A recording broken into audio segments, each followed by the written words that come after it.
வணக்கம் வியூவர்ஸ், இது உங்கள் சினிமா நிலையம். இன்னைக்கு பார்த்தீங்கன்னா ஜூலை 12 இந்தியன் 2 படம் வந்து ரிலீஸ் ஆகி தியேட்டர்ஸில் வந்து சூப்பராக ஓடிக்கிட்டு இருக்கு. அதிகமான கலெக்ஷனையும் வந்து அள்ளிக்கிட்டு இருக்குன்னே சொல்லலாம்.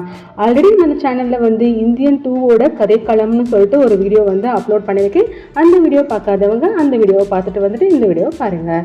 இந்தியன் 2வில் பார்த்தீங்கன்னா கமல் வந்து 7 வில்லன்களை வந்து சமாளிக்கிற மாதிரியும் பல கெட்டப்பில் வந்து அந்த வில்லன்களெல்லாம் வந்து அழிக்கிற மாதிரியும் வந்து கதைக்களம் வந்து அமைஞ்சிருக்கு. இந்த இந்தியன் 2 படத்தை அடுத்து பார்த்தீங்கன்னா இந்தியன் 3 படத்துக்கான அப்டேட்டும் வந்து கிடச்சிருக்கு. இந்தியன் 2 படத்தில் பார்த்தீங்கன்னா கடைசியாக எண்டில் வந்து இந்தியன் 3க்கான ட்ரெய்லரும் வந்து போடப்பட்டிருக்குன்னு சொல்லப்படுது. தியேட்டரில் பார்த்தீங்கன்னா இந்தியன் 3க்கான ட்ரெய்லரும் வந்து இந்தியன் 2 முடிவில் வந்து போட்டிருக்காங்க. இந்தியன் 3ல் பார்த்தீங்கன்னா காஜல் அகர்வால், கமலஹாசன் இவங்கெல்லாம் வந்து ரொம்பவுமே வந்து சூப்பராக நடிச்சிருக்காங்க. இதில் முக்கியமான ஒரு கேரக்டரில் பார்த்தீங்கன்னா எஸ்.ஜே. சூர்யா அவர்களும் நடிச்சிருக்காங்க. இதில் சேனாதிபதியா இப்போ இந்தியன் தாத்தாவாக இருக்கிறவர் வந்து அவர் இளமை காலத்தில் சுதந்திரத்துக்கு முன்னாடி அவரும் காஜல் அகர்வால் அவங்களும் பார்த்தீங்கன்னா எப்படி சுதந்திரத்துக்காக போராடினாங்க.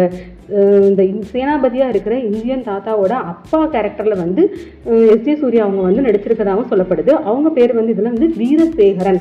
இந்தியன் சேனாபதிக்கே வந்து அப்பாவா ரோலில் வந்து எஸ்.ஜே. சூர்யா அவங்க வந்து நடிச்சிருக்கதா வந்து சொல்லப்படுது. இந்த கதைக்களம் வந்து எப்படி இருக்கும்னு பார்த்தீங்கன்னா சுதந்திரத்துக்கு முன்னாடி சுதந்திர போராட்டம் வந்து எப்படி நடந்துச்சு, இந்தியாவுக்கு வந்து சுதந்திரம் வந்து எப்படி வாங்கி கொடுத்தாங்க, அதில் வந்து இளமையாக இருக்கிற சேனாதிபதியும் அவங்களோட அம்மா கதாபாத்திரத்தில் வர்றவங்க தான் பார்த்தீங்கன்னா காஜல் அகர்வால். அவங்களும் வந்து சுதந்திரத்துக்கு போராடுறவங்களாகவும் நடிச்சிருக்காங்க. இந்த மாதிரியான கதைக்களம் தான் வந்து இந்தியன் 3ல் வந்து அமைஞ்சிருக்க போகுது. இந்தியன் 3யோட ட்ரெய்லர் வந்து தியேட்டரில் போய் பார்க்கலாம். இந்தியன் 2வோட படத்தோட கடைசியில் வந்து கொடுத்துருக்காங்க. இது போன்ற லேட்டஸ்ட் சினிமா தகவலுக்கு மறக்காமல் நம்ம சேனலை லைக் அண்ட் சப்ஸ்கிரைப் பண்ணி வச்சுக்கோங்க.